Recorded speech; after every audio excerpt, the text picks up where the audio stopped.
Chères étudiantes, chers étudiants, c'est notre septième cours d'enquête de terrain.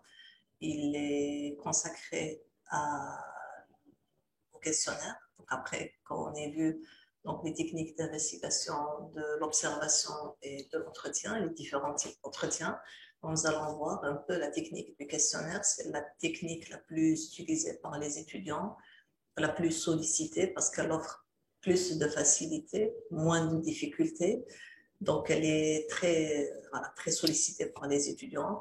Mais on va voir aussi que c'est une technique qui a ses avantages, mais qui a ses limites aussi, et que de toutes les façons, dans une recherche plus poussée, plus approfondie, il est nécessaire de la croiser avec une autre méthode d'enquête, que ce soit l'observation ou bien l'entretien, mais c'est souvent l'entretien qui vient approfondir, nuancer, affiner les résultats de l'analyse obtenue par le questionnaire.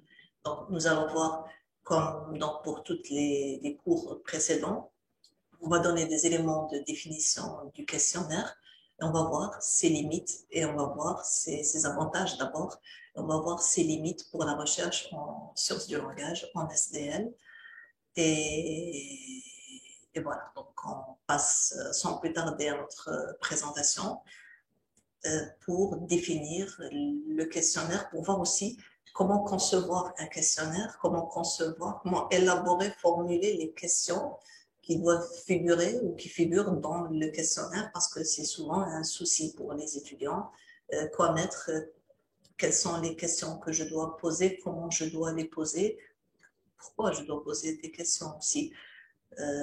Parce que parfois on se trouve à poser des questions qui sont inutiles, qui ne nous servent pas à grand-chose. Bon, il y a des questions d'introduction, certes, mais parfois dans le questionnaire, on trouve des questions qui n'ont pas d'utilité, qui n'ont pas de pertinence. Donc on va voir un peu, je vais vous donner un peu quelques conseils à partir de travaux de recherche qui ont été menés sur le questionnaire, des réserves qui ont été mises aussi par rapport à l'utilité du questionnaire, mais par rapport aussi à ses limites en tant qu'outil d'enquête, comme tous les autres outils d'enquête d'ailleurs, d'où le recours ou la nécessité du recours à une méthodologie intégrée, c'est-à-dire au recours à au moins deux outils d'investigation pour pouvoir, on va dire, avoir des résultats qui soient fiables, les plus fiables possibles.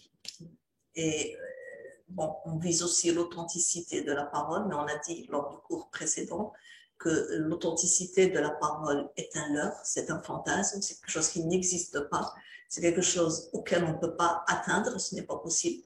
Et donc, il y a toujours un aspect artificiel, il y a toujours un aspect qui relève de l'ordre de l'artefact et qui n'est pas les productions des pratiques et des discours réels que nous observons en temps ordinaire, en temps normal, on va dire, au quotidien.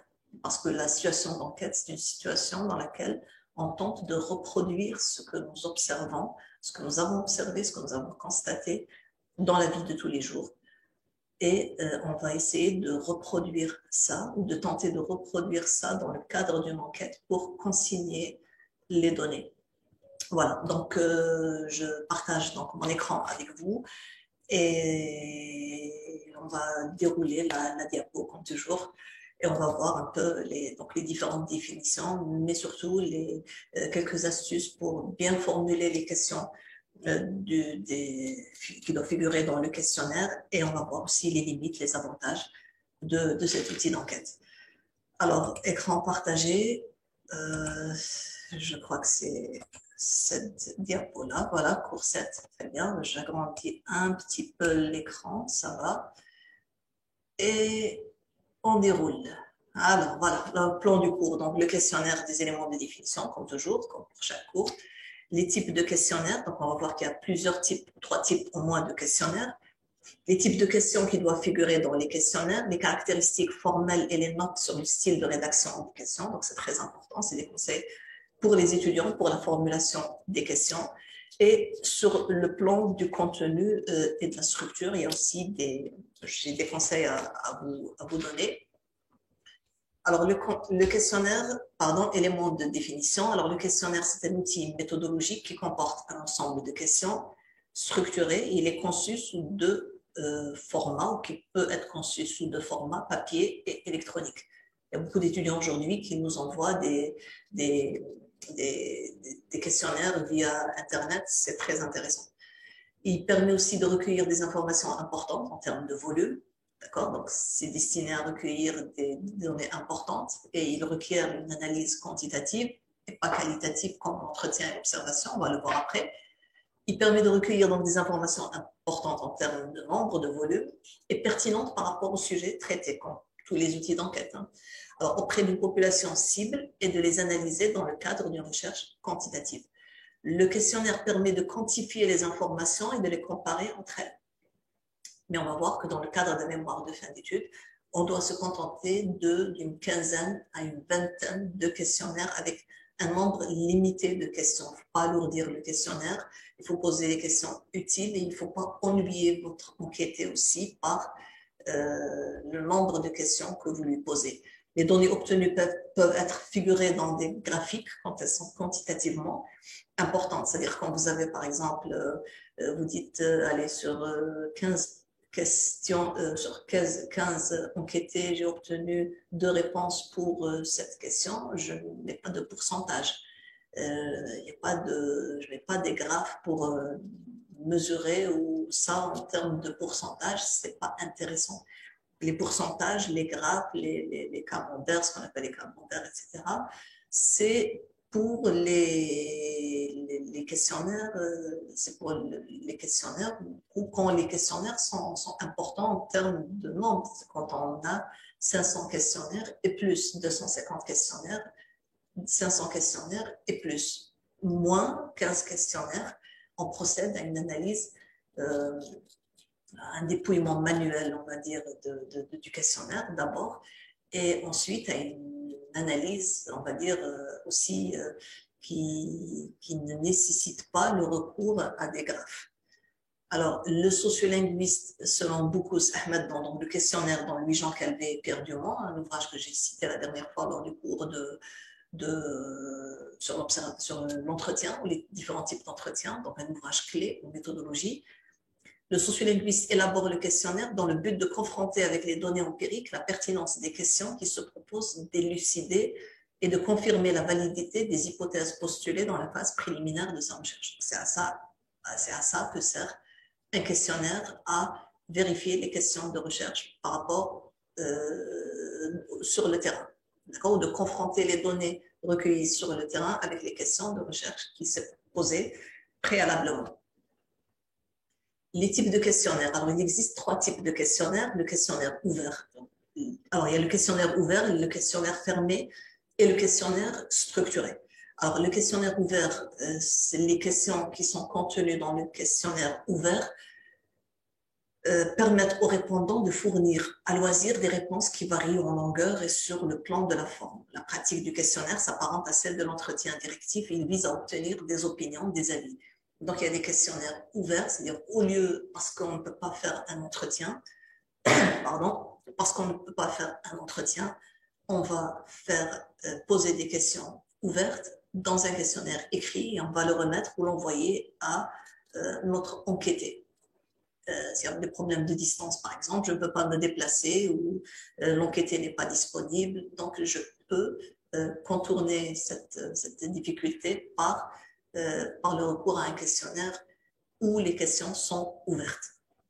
Et là, on va, par le moyen des pointillés, montrer ou laisser de l'espace à l'enquêté pour qu'il réponde à son aise, pour qu'il dise tout ce qu'il a à dire concernant le sujet.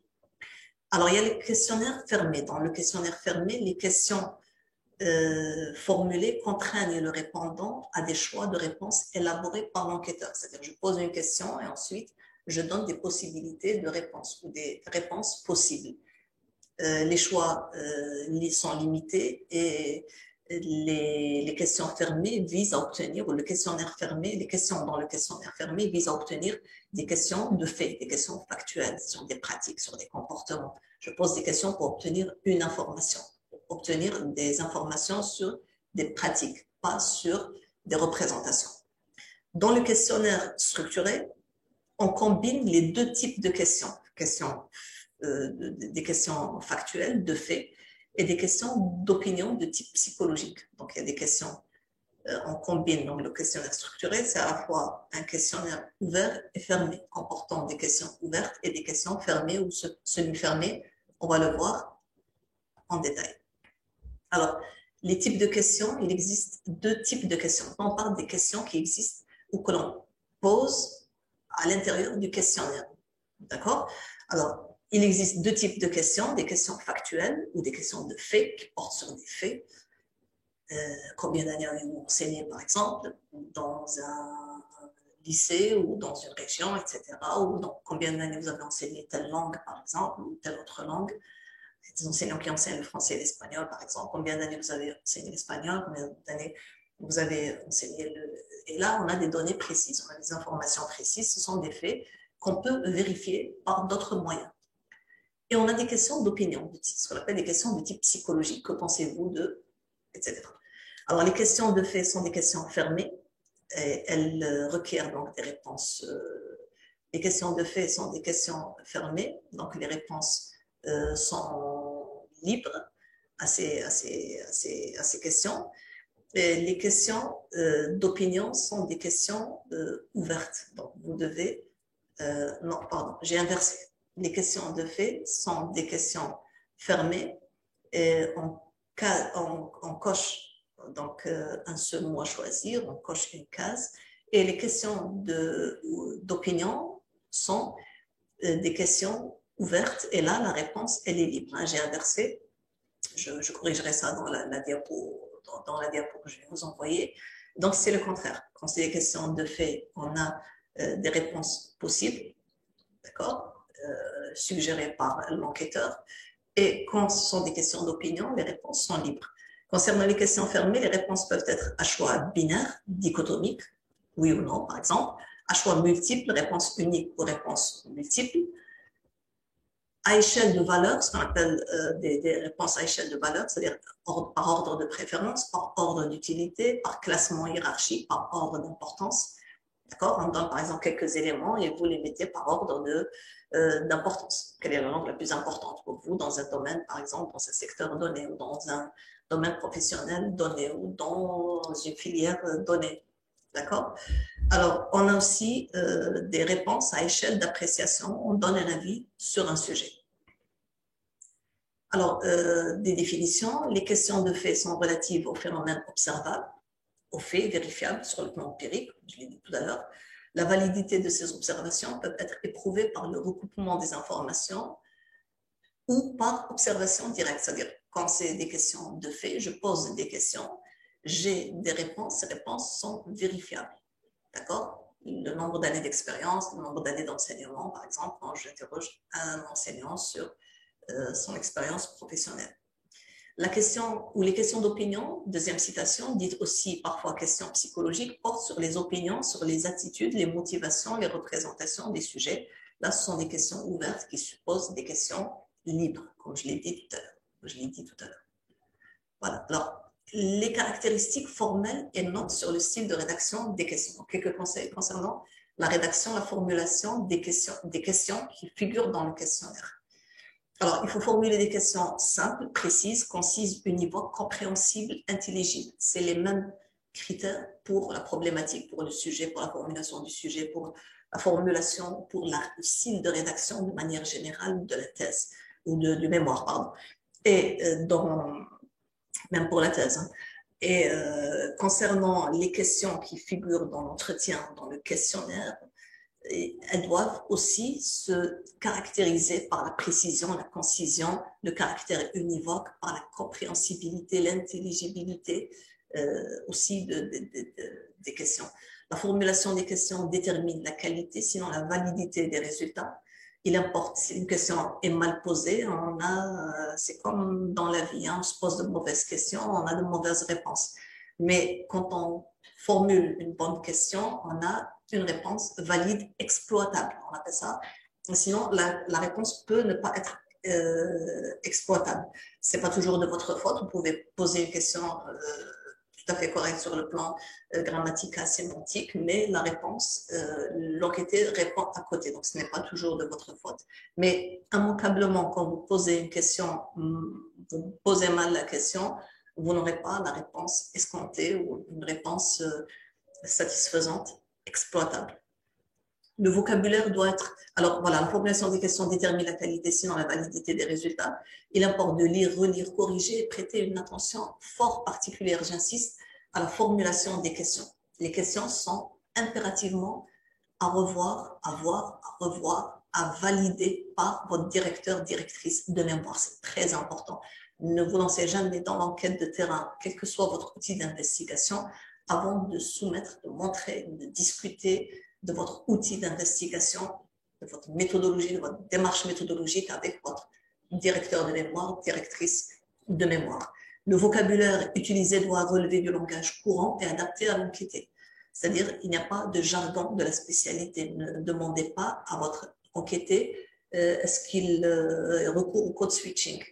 C'est pas, il ne connaît pas ce que c'est, il ne sait pas ce que c'est que le code switching, et même s'il le savait, il ne faut pas utiliser un langage spécialisé, des mots de la spécialité dans le questionnaire. Il doit être accessible à tout le monde parce que le questionnaire, vous allez l'administrer de la même façon et c'est le même pour tous vos enquêtés. Donc, il y en a qui peuvent comprendre s'ils ont fait des études, par exemple, de linguistique.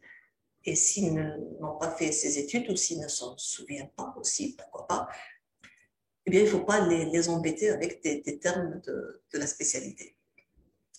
Ne pas utiliser la négation dans la formulation de la question, ne pensez-vous pas, etc. La réponse sous-tendue peut influencer la réponse de l'enquêté. Ne pas utiliser des termes techniques, ce que je disais maintenant, le jargon de la spécialité, quel que soit le degré d'instruction des enquêtés, sauf si ce sont des spécialistes en SDL. Hein. Vous avez décidé de faire une enquête, d'adresser un questionnaire à des sociolinguistes confirmés. Là, vous pouvez. C'est possible. On peut faire une recherche comme celle-ci. Après, il faut préciser le sujet. Le questionnaire doit être aéré, facile à lire, à renseigner sur le plan de la forme. Il doit être aéré, facile à lire, à renseigner, bien écrit, les paragraphes justifiés, etc. Il doit être agréable à voir aussi. C'est important. Le questionnaire doit être conçu en entonnoir. Vous avez l'entonnoir en bas de l'image. On va donc du général au particulier, au spécifique. Des questions générales, on peut recourir à des questions introductrices qui ne visent pas à obtenir une information importante, pertinente par rapport à notre sujet, mais c'est une question qui nous permet d'entamer la discussion ou d'entamer ou d'introduire au questionnaire.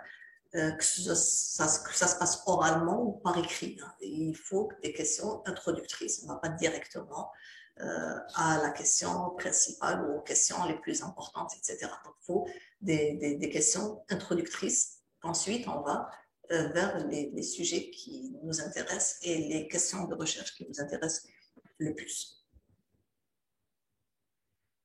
Alors, il faut regrouper les questions par thème, par rubrique. Il faut commencer par les questions de fait, puis aller vers les questions d'opinion.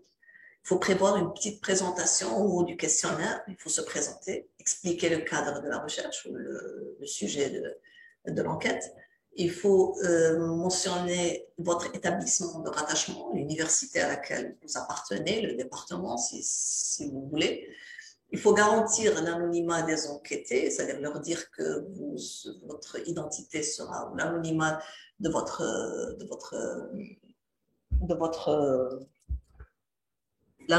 anonymat ou l'anonymat de votre identité, pardon, sera garanti.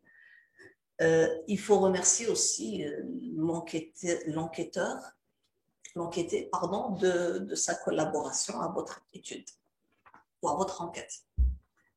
Donc, ce sont des règles protocolaires, on va dire, qu'il faudrait, dont il faut tenir compte dans la rédaction, présentation du questionnaire. Il faut prévoir à la fin du questionnaire une rubrique réservée aux questions, ce qu'on appelle les questions d'identification, donc il n'y a pas de S, aux données sur l'enquêté, le sexe, l'âge, le lieu de résidence, la profession, les diplômes obtenus, langue pratiquée, parlée, écrite, lue, et d'autres données si ces données sont nécessaires pour établir ce qu'on appelle des corrélations entre ces variables, entre ces paramètres, et éventuellement les questions, les réponses obtenues. Parfois, il y a des paramètres qui expliquent que notre enquêté nous est fourni cette réponse et pas cette réponse-là, etc. Ça peut être par rapport à son origine, à son appartenance sociale, à son lieu d'habitat. Tout dépend encore du sujet par rapport aux langues qu'il pratique, qu'il ne pratique pas. Et voilà. Alors, sur le plan du contenu et de la structure du questionnaire, il faut s'assurer de la pertinence et de l'utilité de ces questions. Mais quand je rédige mes questions, quand j'ai conçu mes questions, il faut que je me pose la question, à quoi me sert cette question? À quoi je veux aboutir? Qu'est-ce que je veux obtenir comme information? Donc, il y a des questions, comme je l'ai dit, introductrices, qui visent à introduire uniquement au questionnaire. Et il y a après des réponses qui visent à répondre à des questions, à vérifier des questions de recherche, à des aspects des questions de recherche. Il y a plusieurs questions de recherche, il y a plusieurs aspects, il y a plusieurs points importants et chaque question doit pouvoir me fournir une information sur un aspect d'une question de recherche ou sur une question de recherche de manière générale. Quelle information je veux obtenir? Je me pose la question. De combien de questions ai-je besoin pour obtenir cette information? Parfois, il faut que je pose plusieurs questions, 2 ou 3 questions pour obtenir l'information que je veux. La question que je me pose, ou que je dois me poser aussi en rédigeant, en concevant, en élaborant, en formulant les questions, c'est est-ce que l'enquêté est en mesure de répondre à cette question? On va voir après que la question doit aussi se situer dans le cadre de référence de l'enquêté, c'est-à-dire qu'il doit pouvoir avoir les connaissances suffisamment ou les connaissances requises pour qu'il réponde à ma question, pour qu'il me fournisse les éléments dont j'ai besoin en tant qu'enquêteur ou en tant qu'enquêtrice. Alors, je me base ici sur les recommandations de Ahmed Boukous dans son article Le questionnaire, dans l'enquête sociolinguistique de Louis-Jean Calvé et de Pierre Dumont. Alors, il parle de la systématicité du questionnaire, c'est-à-dire que le même doit être administré à tous les enquêtés de la même façon au même moment. Durée du questionnaire, le questionnaire ne doit pas comporter beaucoup de questions, notamment celles dont les questions pourraient être trouvées ailleurs, dans d'autres sources. Je le cite, les sujets sont plus enclins à répondre quand le questionnaire est court et précis. Donc, évitez le questionnaire qui font 5-6 pages, où il y a plein de questions, où l'écriture est serrée, où on étouffe quand on le voit et on n'a pas envie d'y répondre. Donc, quand on nous le donne, on le range dans un coin de notre bureau ou dans un tiroir ou au fond d'un tiroir.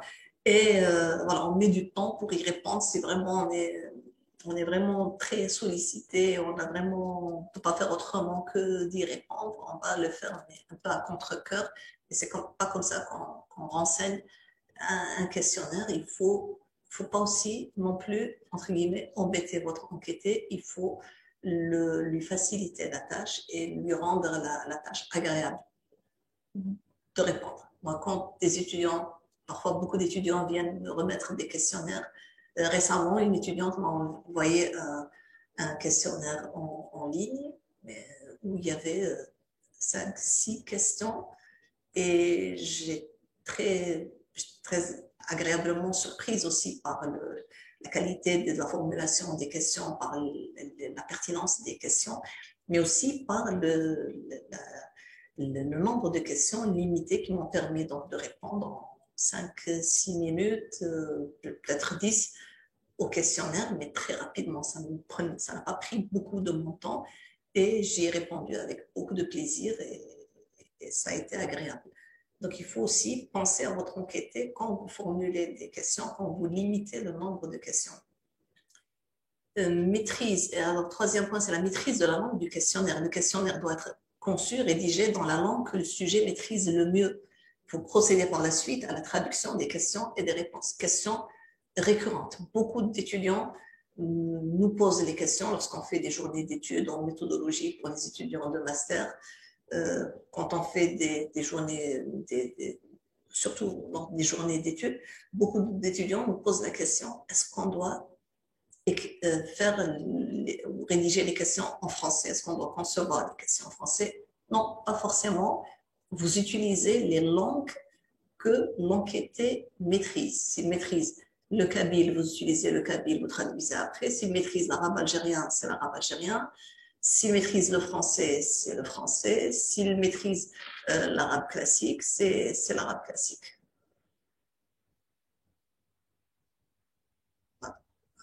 Et, voilà. Donc, il faut choisir la langue que l'enquêté maîtrise le mieux. Alors, il faut aussi il faut qu'il y ait la simplicité, la clarté de. Alors, pardon. L'autre critère, c'est la simplicité et la clarté de l'énoncé des questions. Bien sûr, donc, il faudrait qu'elles soient simples et claires. Plutôt que d'employer des notions qui ne sont pas comprises qui ne sont comprises que des spécialistes, il est recommandé d'en donner la définition métalinguistique, par exemple, au lieu de dire le code switching, dire le mélange du français avec l'arabe algérien, tout simplement. Alors, il y a aussi l'autre point, c'est la neutralité des questions. Les questions doivent être neutres, objectives et dépouillées de toute forme de subjectivité. Ne mettez pas vos préjugés, vos préventions, vos stéréotypes, vos clichés, votre point de vue, même s'il est scientifique, dans la question. Il faut éviter les termes qui véhiculent des préjugés. Par exemple, le français en Algérie connaît une grande régression. Qu'en pensez-vous? L'enquêté peut ne pas être d'accord avec vous. La réponse suggérée est connotée, il y a du sens commun, il y a des préjugés là-dedans. L'enquêté peut être aussi se sentir appelé à confirmer, à entériner l'idée.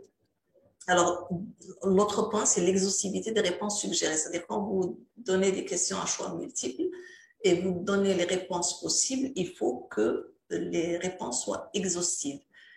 Elles doivent recouvrir le champ des réponses possibles et elles doivent aussi pouvoir être susceptibles d'être dites, fournies par les enquêtés, sinon toujours ajouter la rubrique autre ou à spécifier. Toujours, mettez autre. D'accord? Donnez des choix et puis vous mettez autre. L'enquêté peut avoir d'autres réponses à fournir, peut avoir d'autres voilà, d'autres possibilités de réponse. Il peut y avoir d'autres possibilités de réponse.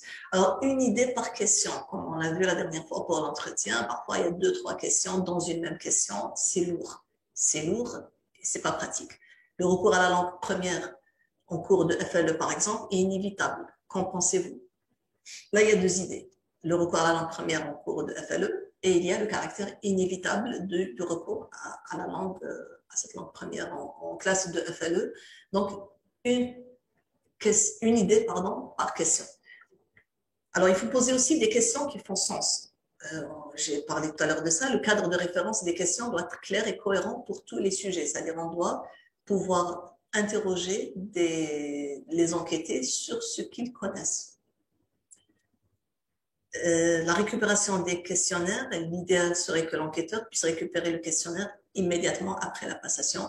Sinon, voilà, ça peut se faire si c'est une classe, par exemple, si dans le cadre d'une classe, par exemple, on peut prendre, je sais pas moi, un quart d'heure, 30 minutes du temps de l'enseignant et du temps des étudiants aussi pour pour administrer les questionnaires et pour les récupérer. C'est la meilleure façon de tout récupérer, surtout.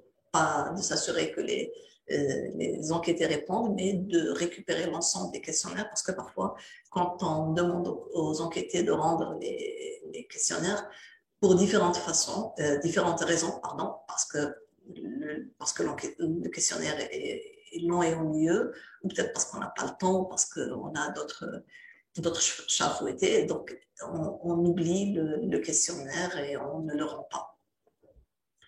Et souvent, dans les mémoires, dans les thèses, vous allez trouver 40 questionnaires administrés, distribués, 35 à récupérer, à titre d'exemple. Alors, la validation du questionnaire par un pré-test doit se faire. On doit valider le questionnaire, de même que pour l'entretien.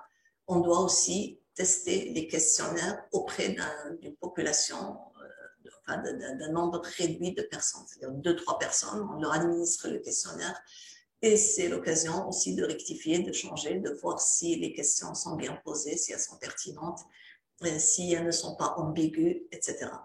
Alors, les questions sont claires et bien. Il faut s'assurer que donc, la validation du questionnaire par un pré-test permet de s'assurer que les questions sont claires et bien comprises par la population cible, que les questions ne présentent pas d'ambiguïté de sens et on s'assure de la pertinence des questions parce qu'on risque d'obtenir des réponses inexploitables. Donc, il faut aussi s'assurer que les questions sont bien posées, qu'elles sont claires et que les questions sont pertinentes. Je vous donne un exemple de questionnaire. Référence papier, donc c'est un article de Stéphanie Claire, des représentations des langues familiales à leur prise en compte dans le système scolaire, pardon, revue repère 38, donc 2008. Et vous avez la référence électronique. Alors, questionnaire élaboré avec James Costa, donc un questionnaire non publié, Calvé, d'accord. Alors, nom de l'école, le lieu, la classe, l'âge, le sexe, le lieu de naissance, le lieu de naissance du père, de la mère. Alors, question, par exemple, première rubrique, premier thème, question sur les langues que tu parles ou que tu comprends. Les questions posées, quelle langue parles-tu? Quelle langue comprends-tu? Quelle langue parlent ton père et ta mère entre eux? Quelle langue parles-tu avec ton père? Quelle langue parles-tu avec ta mère? Quelle langue parles-tu avec tes grands-parents? Quelle langue parles-tu avec tes oncles, tes tantes? Quelle langue parles-tu avec tes cousins, cousines, et ainsi de suite. Donc, je ne vais pas lire toutes les questions. Je ne vais pas lire toutes les questions, c'est juste pour vous montrer que c'est des questions euh, très ciblées, des questions précises qui ne nécessitent pas beaucoup de rédaction, donc beaucoup d'écriture, beaucoup de contenu. On peut aisément répondre à ce questionnaire. Ça peut se faire dans le cadre d'un entretien, mais ça peut aussi se faire dans le cadre d'un questionnaire et c'est très pratique. Le questionnaire est ici très pratique pour recueillir ce genre d'informations et on a ici ce qu'on appelle des questions factuelles, des questions de fait. On s'interroge sur des pratiques linguistiques. Alors là aussi, j'ai un deuxième questionnaire, pratique et attitude des représentations linguistiques à Riverview, Nouveau-Brunswick, Julie Perret, Université de Neuchâtel. Alors là aussi, on a des rubriques. Première partie, données personnelles. Nous garantissons l'anonymat de vos réponses. Hein, donc, c'est même l'anonymat des enquêtés. Donc, c'est important. On a la deuxième rubrique, les pratiques linguistiques. Donc, c'est toute cette rubrique qui va porter sur les pratiques linguistiques. Il peut y avoir une autre rubrique qui porte sur les représentations. Donc, première question, quelle est la première langue? Quelles sont les langues premières que vous avez parlées dans votre enfance avant d'entrer à l'école? D'accord? Il y a plusieurs mentions possibles avec, voilà, donc l'enquêté est appelé à répondre à cette question. Alors, avec vos grands-parents, quelles sont les langues que vous avez parlé avant d'aller à l'école? Français, anglais, autres. Il y a le cas, la possibilité envisagée par le linguiste que le cas ne se présente pas. Avec vos parents, quelles sont ces langues? Avec français, anglais, autres, avec vos frères et sœurs, etc. Donc voilà, c'est un questionnaire très facile à remplir et très pratique. Donc, je vous conseille aussi d'alterner, de faire des questions fermées et de faire un questionnaire structuré avec des questions ouvertes et avec des questions fermées pour vous faciliter la tâche. Donc je vous remercie de votre attention. J'espère que ces quelques conseils et astuces vous ont été utile. Le questionnaire, donc, je vous conseille, comme je l'ai dit, à la fin, de recourir à un questionnaire structuré avec des questions fermées et des questions ouvertes. Ne pas mettre trop de questions dans le questionnaire et tester les questions, s'assurer de la pertinence des questions, du caractère non ambigu des questions. Il faut aussi revoir le questionnaire, le valider avec votre directeur, avec votre directrice de mémoire, c'est très important, avant de l'administrer à vos enquêtés et avant de le récupérer. Je vous souhaite bonne chance donc, pour vos enquêtes de terrain, pour vos mémoires, et je vous dis à très bientôt pour un cours ou un autre cours sur l'observation, l'entretien, le questionnaire, sur le corpus numérique. Donc, certains doctorants m'ont demandé donc, de faire un enregistrement sur le corpus numérique. Donc, voilà, j'accède à leur demande. Et je fais bénéficier aussi les étudiants parce qu'il y a beaucoup d'étudiants aussi qui travaillent sur des corpus numériques. Et pour le corpus numérique, on n'utilise pas les outils d'enquête traditionnels que sont l'observation, l'entretien, et le questionnaire, mais il y a d'autres façons de recueillir du corpus numérique et c'est à cela que je vais m'atteler la fois prochaine. Je vous remercie de votre attention, je vous souhaite une bonne journée et à très bientôt pour un autre enregistrement, pour un autre cours.